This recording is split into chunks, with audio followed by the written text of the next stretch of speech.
რას იფიქრებ თუ გეტყვი, რომ ფუნჯის სწორ დაჭერას შეუძლია მთლიანი მაკიაჟის შეცვლა? მოდი დღეს ვისაუბროთ ფუნჯების გამოყენების წესებზე. ფუნჯის გამოყენებისას ყველაზე დიდი შეცდომებიდან ერთ-ერთია ფუნჯის სტრუქტურიდან გამომდინარე შეუსაბამო გამოყენება.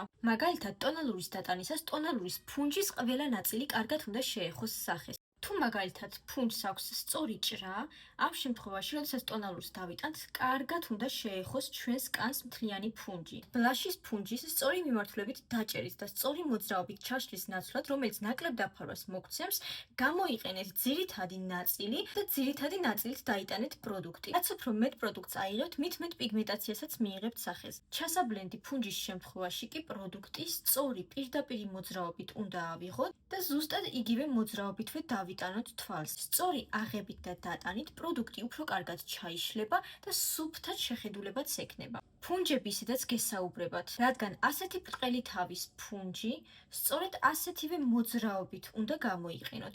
აიღოთ პროდუქტი და ასეთივე მოძრაობით კარგად უნდა ჩაპრესოთ თვალს, რომ მთლიანი პროდუქტის პიგმენტი დაედოს თვალს. ასეთი წაკვეთილი ფუნჯის შემთხვევაშიც წვერით არა, მთლიანი ფუნჯით უნდა აიღოთ პროდუქტი და ასეთივე მოძრაობით დაიდოთ სახეს. ეს მოგცემთ როგორც კარგ და სრულ დაფარვას, ასევე სუფთა გამოსახულებას. ძალიან მნიშვნელოვანია, რომ არც ერთი ფუნჯი არ ჩატყდეს სახეზე. ანუ რას ვგულისხმობ? პროდუქტის დატანისას დაწოლის ნაცვლად რბილი ჰაეროვანი მოძრაობებია საჭირო. სინამდვილეში მთელი ამბავი იმაშია, რომ სუფთა გლუვი შეხედულებისთვის ფუნჯის სწორი გამოყენებაა საჭირო. მე ვარ სოფია, მეიქაპ არტისტი და თუ ეს ვიდეო ფორიუზე შეგხვდა, არ დაგავიწყდეს მეტი საინტერესო ინფორმაციისთვის ჩემი გვერდის გამოწერა.